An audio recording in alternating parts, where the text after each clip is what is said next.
బైబిల్లో ప్రార్థన గురించి ఏం చెప్పారో చూద్దాం. ఒకసారి మత్తయి సువార్త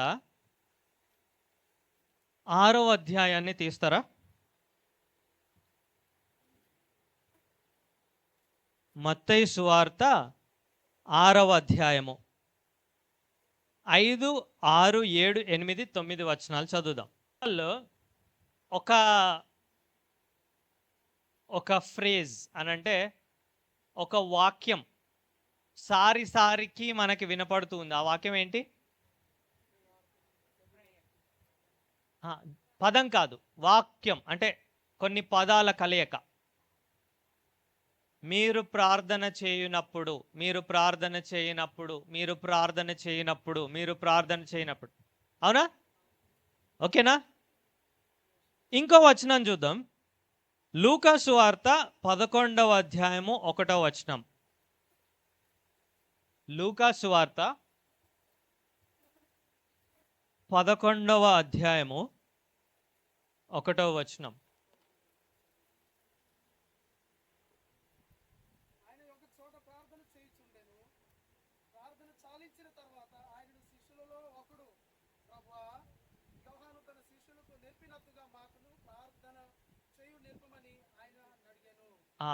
యేసు ప్రభు వారు ఒక చోట ప్రార్థన చేస్తూ ఉంటే ఎవరు వచ్చారు ఆయన దగ్గరికి? శిష్యులు వచ్చారు. వచ్చి ఏమని అడిగారు? ప్రభువా, యోహాను తన శిష్యులకు నేర్పినట్లుగా మాకు ప్రార్థన చేయుట నేర్పించుము. అంటే దాని అర్థం ఏమై ఉంటుంది? యోహాను అంట ఆయన శిష్యులకి నేర్పించాడు. యేసు ప్రభు శిష్యులు వచ్చి నువ్వు కూడా మాకు, ఎవరు? ఆయన శిష్యులు వచ్చి ఆయన్ని నువ్వు మాకు ప్రార్థనని నేర్పించు ప్రభువా అని అడిగారు. మత్తయి సువార్త 6వ అధ్యాయంలో మీరు ప్రార్థన చేయనప్పుడు, మీరు ప్రార్థన చేయనప్పుడు, మీరు ప్రార్థన చేయనప్పుడు అని పదే పదే ఆ మాటలు రావడం మనం చూస్తున్నాం. అక్కడి నుంచి మనకు ఒకటి అర్థం అవ్వాలి. ఏంటి అనంటే, ప్రార్థన అనేది ఒక శిష్యుని స్వాభావిక అలవాటు. అర్థమవుతుందా? ప్రార్థన అంటే ఇప్పుడు యోహాన్ శిష్యులు ఏమడిగారు? ప్రార్థన. యేసుప్రభు శిష్యులు ఏమడిగారు? ఒక శిష్యుడు తన గురువు లేక తన ప్రభువుని వెంబడించుటలో ఆ ప్రభువు నుండి ప్రార్థన నేర్చుకోవటము, ఆ ప్రార్థన అనేది తన అలవాటుగా ఉండడాన్ని మనం అక్కడ చూస్తున్నాం. దేవుని శిష్యులుగా మనము ఎదగాలి, ఆయన వెంట నడవాలి, ఆయనని వెంబడించాలి అని అంటే ప్రార్థన అనేది మనలో స్వాభావికంగా ఇంకాలి. ఒక అలవాటుగా, ఒక శిష్యుని అలవాటు ఏంటి? ఆ వాక్యం ప్రకారము ప్రార్థన. ప్రార్థన అనేది ఒక శిష్యుని ప్రయాణములో తప్పించలేని ఒక అలవాటు. ఆ వచనాల ప్రకారం మనం చూస్తే కదా. సో మనము దేవుని వెంబడించుటలో శిష్యులముగా ఆయనని పోలి నడుచుటలో ప్రార్థన అనేది తప్పనిసరి. అర్థమవుతుందా? అది ఒక శిష్యుని లక్షణం. అది ఇంగ్లీష్లో ఇన్ఎవిటబుల్ అంటారు. అంటే ఏంటంటే అది లేకుండా పని జరగదు. వాక్యము అనేది ఎంత ప్రాముఖ్యమో ప్రార్థన అనేది కూడా ఒక శిష్యుని జీవితంలో అంత ప్రాముఖ్యము. దానికి మనము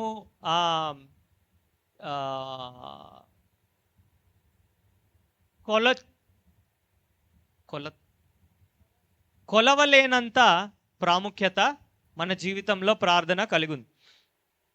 ఎందుకని అయి ఉంటుంది అనేది మనం చూద్దాం. ఓకేనా?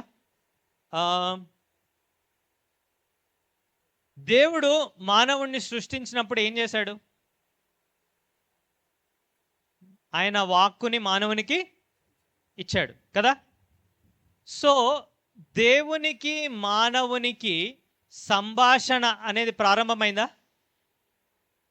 అవునా కదా? దేవునికి మానవునికి సంభాషణ అనేది ప్రారంభమైంది కదా. దాన్ని ఎవరు ప్రారంభించారు? దేవుడు కదా. సో ఒక వ్యక్తి మాట్లాడుతున్నప్పుడు ఆ ఎదుటి వ్యక్తి ఏం చేస్తాడు? తిరిగి సో వారి మధ్య ఒక సంబంధం అనేది ఏర్పడింది, అవునా కదా. మనకి ప్రార్థన విషయంలో అర్థమవ్వాల్సిన మొట్టమొదటి విషయం ఏంటి అనంటే, మనము దానిని కేవలము దేవుని నుండి కొన్నిటిని పొందుకోవడానికి వాడతాం, అవునా అవునా కదా. దేవా నాకు ఇది కావాలి, దేవా ఇది నా వల్ల కావట్లేదు, అవునా. మొత్తం అన్నీ అయిపోతాయి. Plan A, plan B, plan C, plan D కూడా అయిపోద్ది. ప్లాన్ ఈలో ఏదొస్తుంది? ప్రార్థన. సర్లే ప్రార్థన చేసన్నా చూద్దాం అవునా.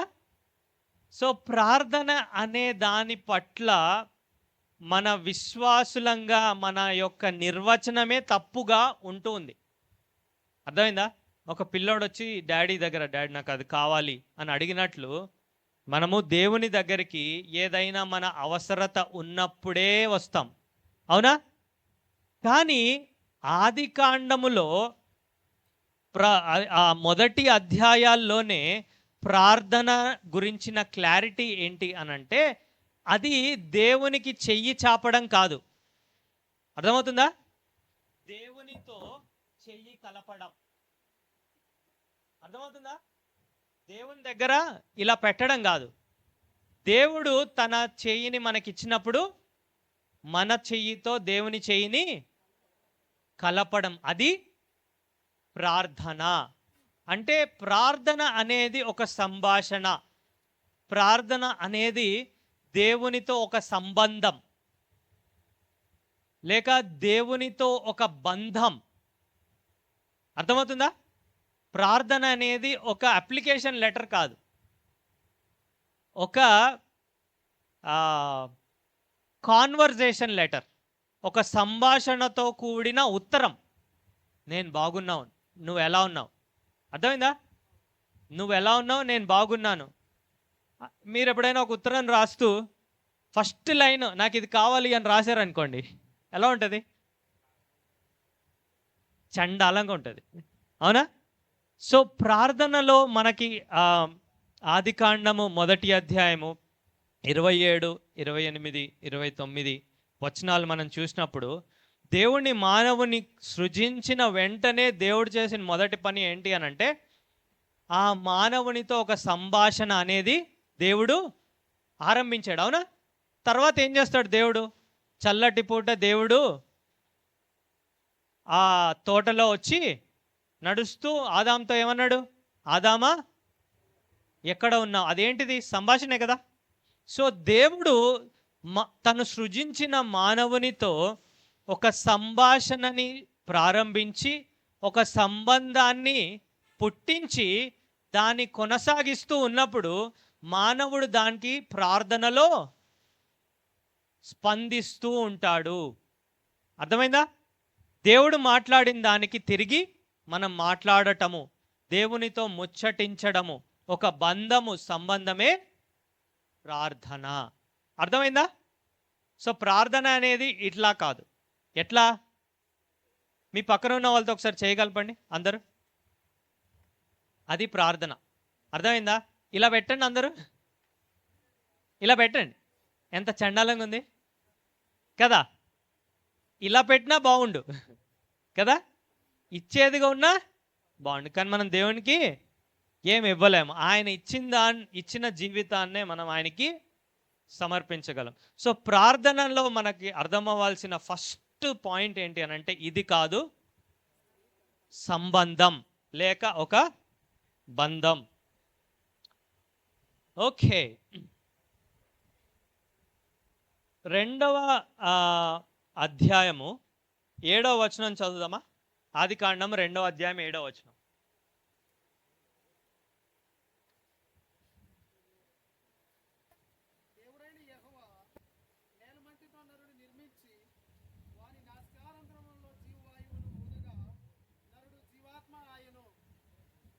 దేవుడైన యెహోవా నేలమంటితో నరుని నిర్మించి ఆ, వాని నాసికారంధ్రములలో జీవవాయువును ఊదుగా నరుడు జీవాత్మ ఆయను. దేవుడు నరుని సృష్టించినప్పుడు వాని నాసికారంధ్రము అంటే ఏంటి? ఇదేనా? నాసికారంధ్రములోకి జీవవాయువును ఊదగా. ఆ జీవవాయువు ఎక్కడి నుంచి వచ్చి ఉంటుంది? దేవుని ఊపిరే కదా, అంతేనా? దేవుడు మానవునిలోకి తన ఊపిరి ద్వారా జీవాన్ని పోసాడు.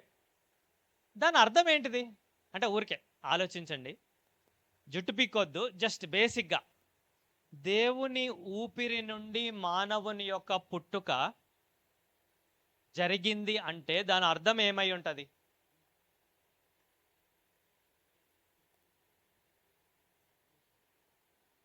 ఫస్ట్ పాయింట్ ఏం చెప్పుకోవచ్చు అనంటే మన జీవము ఆయన నుండి వచ్చింది, అవునా? సెకండ్ పాయింట్ ఏం చెప్పొచ్చు?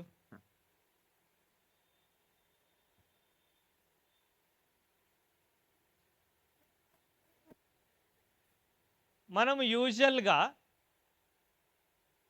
ఎవరి ఊపిరి మనకు తగిలి ఉండొచ్చు? మన నార్మల్ లైఫ్లో ఎవరి ఊపిరి మనకు తగిలి ఉండొచ్చు? మన ఫ్యామిలీ కదా, బాగా దగ్గరి స్నేహితులు, అవునా? అవునా కదా? ఒకరి ఊపిరి అంటే దేవుని ఊపిరి పక్కన పెట్టండి, ఒకరి ఊపిరి మనకి తగిలితే దాని మొదటి అర్థం ఏంటంటే వారు మనకి చాలా దగ్గరి సంబంధులు, అంతే కదా? మనం ఇక్కడ నిలబడితే కానీ మనకు ఊపిరి తగలదు. ఊపిరి అనేది ఆ సంస్కృతిలో ఒక వ్యక్తిలో నుండి వచ్చేది, అంటే ఆ వ్యక్తితో సమానం. అర్థమవుతుందా? సో దేవుడు మనలోకి తన ఊపిరిని, జీవవాయువుని పోసినప్పుడు దేవుడు మనల్ని ఎంతో స్వంతంగా చేసుకున్న అర్థాన్ని ఇచ్చేది. అర్థమవుతుందా మీకు? దేవుడు తనలో నుండి వచ్చిన ఊపిరిని మనకి ఇచ్చాడు అనంటే మనము దేవునికి ఎంతో దగ్గరి. ఎప్పుడైనా ఆలోచించారా దేవుడు ఎంత ప్రేమతో మనల్ని సృజించుకున్నాడో అనేది? మనకి ఆదికాండము మొదటి 2 అధ్యాయాల్లోనే అర్థమైపోద్ది. ఆయన ఊపిరిని మనలోకి పోసి దేవుడు మనకి జీవాన్ని, అంటే ఆయనలో ఒక భాగాన్ని మనకి ఇచ్చాడు. అంత దగ్గరి వారిగా దేవుడు మానవునిని సృష్టించాడు. అంటే మనకి అంటే ఆ సంబంధం యొక్క స్వభావం తర్వాత చూద్దాము. మనల్ని ఎంత దగ్గరి వారిగా దేవుడు చేశాడు. అర్థమవుతుందా మీకు? ఎంత సన్నిహితంగా ఆ మానవ సంబంధంలో దేనికైనా మనము దాన్ని పోల్చాలి అని అంటే, ఒక తల్లి తన కడుపులో పిల్లవాడిని మోస్తా చూసారా? అది అంటే సరియైన పోలిక కాదు. అంటే దేవుడు ఎంత సన్నిహితంగా మనల్ని చేసుకున్నాడో దానికి సరి రాదు, కానీ ఒక పోలిక లాగా చెప్పుకోవచ్చు. ఒక బిడ్డ ఒక తల్లి కడుపులో ఏ విధంగా అయితే పుడతాడో, ఆ తల్లికి బిడ్డకి ఎటువంటి సంబంధం అయితే ఉంటుందో, దేవుడు ఆల్మోస్ట్ అలా మన ఊపిరి అనేది కడుపులో నుండి వస్తుంది కదా. సో దేవునిలో నుండి వచ్చిన ఊపిరి మనలోకి ఆయన ఊది బహుశా అంతటి దగ్గరి సంబంధాన్ని దేవుడు మానవునికి తెలియచేయడానికి అది వ్రాయించి ఉంచాడేమో. అర్థమవుతుందా మీకు? సో దేవుడు మనల్ని అంత విలువగా, అంత దగ్గరి వారిగా సృష్టించుకున్నాడు. సో అంత దగ్గరి వారిగా దేవుడు మనల్ని చూస్తున్నప్పుడు మన స్పందన ఏదై ఉండాలి? దేవునికి మనం అదే విధంగా స్పందించాలా లేదా? ఆ స్పందనలో మొదటి మెట్టు లేక మొదటి అడుగు ఏంటి? సమయాన్ని, సింపుల్. మీకు అర్థమవుతుందా? సో దేవుడు ఏ సంభాషణనైతే మనతో ఆరంభించాడో ఆ సంభాషణకి మనం స్పందిస్తూ దేవునితో మాట్లాడటమే ప్రార్థన. దేవుడు ఏ ఊపిరిని, జీవవాయువుని తనలో నుండి ఊదాడో ఆ సన్నిహిత సంబంధాన్ని అర్థం చేసుకొని దేవునికి మనము ప్రార్థనలో ఆయనతో సమయాన్ని గడిపి స్పందించటమే ప్రార్థన. అర్థమవుతుందా మీకు? సో ప్రార్థన అనేది ఇది కాదు, ఇది. ప్రార్థన అనేది ఒక బంధము, ఒక సంబంధము. అర్థమైందా? ఒక సంభాషణ. ఓకే, ఇంకొక వచనం చూద్దాం అక్కడే దగ్గరలో నుండి. మళ్ళీ మొదటి అధ్యాయము 27వ వచనం. మళ్ళీ ఆదికాండము మొదటి అధ్యాయము 27వ వచనం. దేవుడు తన స్వరూపమందు నరుని సృజించెను. దేవుడు స్వరూపమందు వారిని సృజించెను. స్త్రీనిగాను పురుషునిగాను వారిని సృజించెను. ఓకే, 26 కూడా చదువుదామా? దేవుడు మన స్వరూపమందు మన పోలిక చొప్పున నరులను చేయుదుము. వారు సముద్రపు చేపలను, ఆకాశ పక్షులను, పశువులను, సమస్త భూమి మీద ప్రాకు ప్రతి జంతువును ఏలుదురుగాకనియు పలికెను. అక్కడ ఏం జరుగుతుంది 26వ వచనంలో?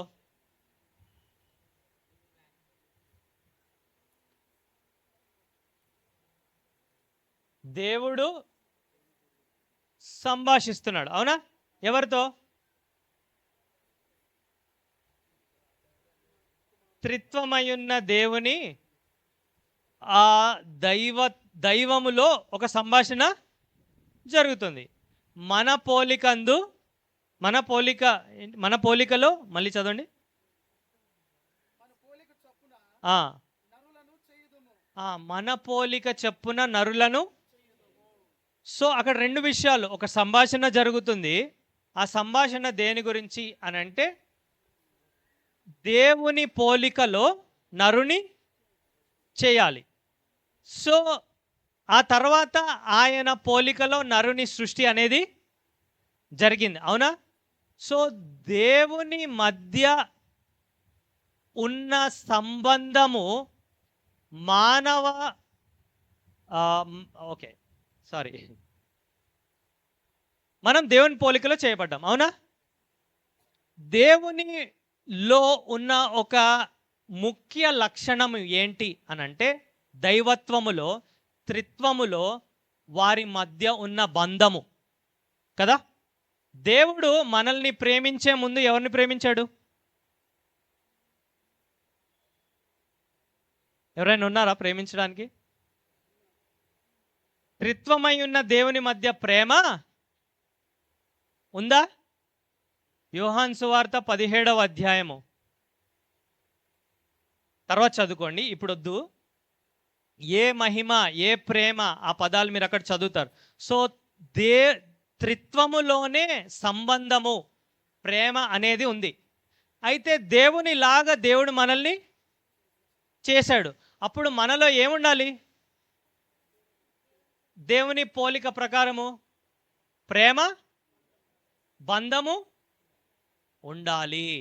సో దేవుని మధ్యలో ఉన్నదానికి పోలికగా దేవుడు మనల్ని చేస్తే సంబంధము, సంభాషణ, బంధము అనేది మనకి స్వాభావికంగా ఉండాలి. అర్థమవుతుందా? ఎందుకు? మనం ఆయన లాగా చేయబడ్డాము. సో అది మనలో ఏమంటారు, ఒక స్వభావ సిద్ధంగా, సహజ సిద్ధంగా అంటారు, తెలుసా? అంటే నేర్పించింది కాదు, ఆల్రెడీ లోపల ఉన్నది. నిన్న ఒక ఉదాహరణ చూసాం, మీకు గుర్తుందా? ఒక చిన్న పిల్లవాడు పుడతాడు కదా. పిల్లవాడు పుట్టంగానే డాక్టర్ వస్తాడు. డాక్టర్ వచ్చి ఆ పిల్లవాడికి చెప్తాడు, నువ్వు ఇట్లా ఏడవాలి అని అంటాడా? పోనీ తల్లి చెప్తుందా? ఆ బిడ్డ పుట్టగానే ప్రార్థన అనేది ఒక విశ్వాసికి ఆ విధంగా స్వాభావికంగా సహజ సిద్ధంగా దేవునితో సరి అయిన సంబంధానికి రిజల్ట్గా ప్రార్థన అనేది లోపల నుండి వచ్చేయాలి. నేను దేవుని నుండి ఇంతకాలము దూరంగా ఉన్నాను, కానీ దేవుడు నన్ను వెతక్కుంటూ నా దగ్గరికి వచ్చాడు. నన్ను సృష్టించిన సృష్టికర్త నన్ను వెతుకుతూ నా దగ్గరికి వచ్చాడు. నేను ఇంతకాలం ఆయన ఎరుగకుండా ఉన్నాను అని ఒక బిడ్డ ఒక తల్లి దగ్గరికి ఏ విధంగా పరిగెడుతుందో ఆ విధంగా ఒక నిజమైన విశ్వాసము కలిగిన ఒక వ్యక్తి తన విశ్వాసానికి గురి అయిన దేవుని వద్దకు పరిగెట్టాలి. ఆ విశ్వాసం నిజము అయితే. అర్థమైందా? సో ఒకవేళ మనలో ప్రార్థన కొరకు చలనము లేదు అని అంటే దాని అర్థం ఏంటి? ఏమై ఉండొచ్చు? మన విశ్వాసం అనుకోవచ్చా? విత్తనము సరిగ్గా పడలేదు, చర్మం ఇంకా మొద్దుగానే ఉంది, స్పృహ అంటే మనం నమ్మిన సువార్త మనకు సరిగా ఎక్కలేదు. బహుశా చెప్పిన వాళ్ళు తప్పైనా అయి ఉండాలి, అర్థం చేసుకున్న వాళ్ళు తప్పైనా. ఒక బిడ్డ తల్లి దగ్గరికి వెళ్ళాలంటే ఏదైనా నేర్పించాలా? ఎందుకు? ఆమె తల్లి, అది బిడ్డ కాబట్టి. ఒక వ్యక్తి దేవుని యొద్దకు వెళ్ళాలి అని అంటే ఎవరైనా తొయ్యాలా? తండ్రి అనేది, దేవుడు మన తండ్రి. అయ్యగారు ఫస్ట్ డే చెప్పారు, మీకు గుర్తుందా? దేవుడు మన తండ్రి, దేవుడు మన తండ్రి అనేది మనకు అర్థమైనప్పుడు, మన తండ్రి పట్ల మనకి సరి అయిన సంబంధం అనేది అర్థమైనప్పుడు, అవగాహన అర్థమైనప్పుడు ఇంకొకరు మనల్ని తోయాల్సిన అవసరము లేదు. అంటే మనం అర్థం చేసుకున్న దానిలోనే ఏదో తేడా ఉంది. సో దేవుడు ఎవరు మనకి, ఆయన మనకి ఎవరు అనేది ఒకసారి మనం చెక్ చేసుకోవాలి. మనము దేనిని నమ్మాము? దేవుని యొద్దకు రక్షణ కొరకు వచ్చామా? అసలు రక్షణ అంటే ఏంటి? దేవుని దగ్గరికి అసలు మనం ఎందుకు వచ్చాము? ఇవన్నీ ఒకసారి సరిచూసుకోవాలి. ఒకవేళ దేవుని పట్ల మన హృదయము ఆయన పట్ల వాంఛ కలిగి ఒకవేళ లేదు అని అంటే ఇవన్నీ పాయింట్స్ ఒకసారి మనం చూసుకోవాలి. అసలు సమస్య ఏంటి అనేది మనకి ప్రాపర్గా అర్థం అవ్వాలి. మీకు అర్థమైందా? సో ఇప్పుడు వరకు చెప్పుకున్న దానిలో ప్రార్థన అంటే ఏంటో చెప్పండి నాకు.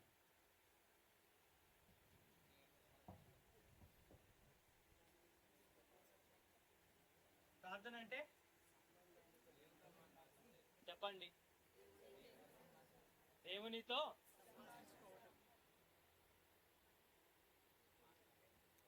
దేవుడు ఆయన మానవునికి చెయ్యిచ్చాడు, అవునా? ఆయన వాక్కునిచ్చాడు, సంభాషణని మానవునితో ఆరంభించాడు. అప్పుడు మానవుడు ఏ విధంగా స్పందించాడు? దేవుని మాటని విన్నాడు. దేవునితో ఒక బంధం అనేది మానవునికి ఏర్పడింది, ఏర్పడాలి. ఓకేనా? సో దేవుడు సంభాషణను ఆరంభించాడు, మనం ఆ సంభాషణకి స్పందించాలి. ఏ విధంగా అంటే ఆయనతో సమయాన్ని గడపటం. సో అది మనం ఒకసారి అర్థం చేసుకుంటే ప్రార్థన అనేది జస్ట్ అడగటం కాదు, దేవునితో మాట్లాడటం. అంతేనా? ఎందుకు మాట్లాడతాం మనం ఒకరితో? ఒక బంధం అనేది ఉన్నప్పుడు. అది మనం ఆదికాండంలో నుంచి ఆ బంధం ఏ విధంగా ఏర్పడింది అనేది చూసాం కదా. దేవుడు తనలోని ఊపిరి, జీవవాయువుని మనలోకి పోసినప్పుడు ఆయనకి మనకి ఉన్న సన్నిహితం అనేది కూడా ఒక చాలా చిన్న పదమేమో. అది ఆ బంధం యొక్క స్వభావాన్ని చెప్పుకోవాలంటే సాన్నిహిత్యం కూడా కాదు, మనము ఆయనలో నుండి వచ్చిన వారం. ఒక బిడ్డ తల్లిలో నుంచి ఎలా అయితే వచ్చాడో ఆయన మన జనకుడు. తెలుసా మీకు ఆ పదం? మనల్ని పుట్టించినవాడు, ఆయనలో నుండి మనకి జీవాన్ని పోసినవాడు. అంటే దేవుడు మనల్ని ఎంతో దగ్గరి వారిగా ఉండటానికి చేసుకున్నప్పుడు మనం ఫస్ట్ మాట్లాడుకున్నట్టు మనకి మాత్రం చలనము, అతి తక్కువ సమయాన్ని మనం ప్రార్థనలో గడుపుతాం. దేవునితో యాక్చువల్గా ఒక ఆయన ఏమన్నాడు తెలుసా? చాలామంది ప్రార్థన ఎందుకు చేయరంట తెలుసా? ప్రార్థన రుచే తెలియదంట. అర్థమైందా? ఇప్పుడు ఒక వ్యక్తికి ఒకటి తెలియదు అనుకోండి, అది మీరు అతనికి ఎంత చెప్పినా ఆయన నోరు ఊరదు. ఇప్పుడు నేను బిర్యానీ అన్నాను అనుకో, మీకు నోరు ఊరుతుంది, అవునా? ఎందుకు? మీకు బిర్యానీ అంటే ఏంటో. కానీ అసలు బిర్యానీ తిననోడికి ఊరుతుందా? అది సరి అయిన ప్రార్థనని బహుశా మనం ఎప్పుడు రుచి చూడలేదేమో. దేవునితో సంబంధాన్ని మనం ఎప్పుడు ఎంజాయ్ చేయలేదేమో. ఇప్పుడు ఒక స్నేహితుడు ఉన్నాడు, ఆడి కోసం మన మనసు లాగుతూ ఉంటుంది. కొంతమంది ఉంటారు, తిన్నావా, పడుకున్నావా, ఏం చేస్తున్నావు, ఎక్కడికి వెళ్తున్నావు. ఈవెన్ సేవకుల్లో కూడా చూశాను నేను. అంటే అంత క్లోజ్గా ఉంటారు. ఎందుకు? వాళ్ళ మధ్య అటువంటి బంధం ఉంది. అది వారి మనసుకి దాని రుచి తెలుసు, అవునా? సో దేవునితో సరి అయిన సంబంధం అనేది బహుశా మనం రుచి చూడలేదేమో. దేవునితో నిజంగా సమయం గడిపి చూడండి, మన మనసు అట్లా లాగుతుంది. ఆయన సన్నిధిని, ఆయనతో వ్యక్తిగతంగా ఆయన మన మధ్య శరీర రూపంలో లేకపోయినా మనలో ఆయన ఉన్నాడు. ఆయనతో అది తర్వాత ఏంటిదనేది కూడా తర్వాత చూద్దాం. సో ప్రార్థన అనేది రుచి చూడాలి. అప్పుడు అది మనల్ని అంతకంతకు ఇంకా ఎక్కువ సమయం అందులో గడిపేలాగా మనల్ని ప్రోత్సహిస్తూ ఉంటుంది.